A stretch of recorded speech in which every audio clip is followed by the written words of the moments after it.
संग जिनवो एक ऐसा नाम जो हंटर दुनिया में बहुत ज्यादा पॉपुलर नहीं था। जो लोग उसके आसपास थे वो जानते थे कि ये लड़का कुछ अलग है।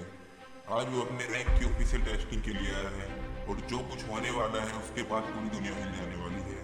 रैंक एवोल्यूशन सेंटर में सब लोग क्यूरियस थे। वो सोच रहे थे कि ये लड़का किस रैंक तक पहुंचेगा। बिना किसी एजिटेशन के संग जिन्हों ने अपना हाथ मशीन पे रखा। जैसे ही संगीनों ने अपना हाथ रैंक मीटर पर रखा, मशीन ने अजीब रीडिंग्स देना शुरू कर दिया। पहले कुछ समझ नहीं आया, लेकिन धीरे धीरे सबको एहसास होने लगा कि कुछ गलत हो रहा है। मीटर पर दिखाई देने वाले नंबर्स लगातार फ्लक्चुएट कर रहे थे और फिर एकदम से मशीन बंद हो गई। सब स्टंट थे। कोई समझ नहीं पाया कि ये क्या हो रहा है। ये पहली बार था जब किसी हंटर की पावर को मशीन नाप नहीं पाई थी, वो भी इस लेवल पर जहाँ पर चीज़ हाईटेक और एडवांस थी। ऑफिशियल्स के चेहरे पर टेंशन दिखाई देने लगी। वो एक दूसरे से छुपकर बातें कर रहे थे।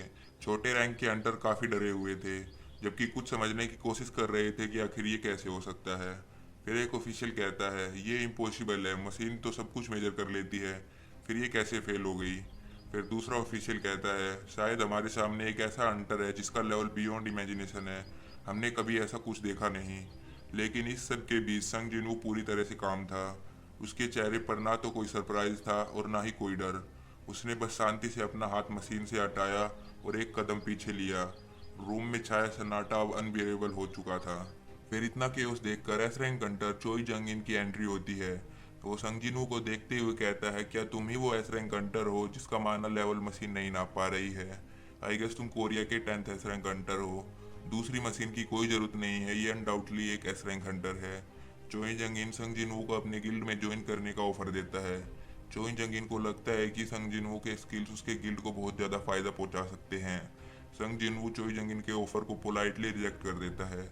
वो बताता है कि वो अपनी इंडिपेंडेंट जर्नी को कंटिन्यू करना चाहता है और उन्हें गिल्ड की ज़रूरत नहीं है, वो बहुत बिजी है।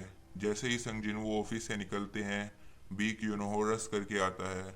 बी क्यूनोहो वाइट टाइगर गिल्ड का लीडर है और वो एक एस रैंक हंटर है।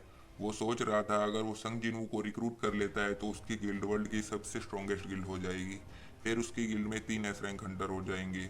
बी क्यूनोहो काफ़ी एंशियस और फ्रस्ट्रेटेड लगता है। वो पूछता है कि चोई जंगिन ने संग जिनवू को देखा है, क्योंकि उसे संग जिनवू से अर्जेंट बात करनी है। चोई जंगिन कामली बताते हैं कि संग जिनवू कुछ देर पहले ही चला गया है।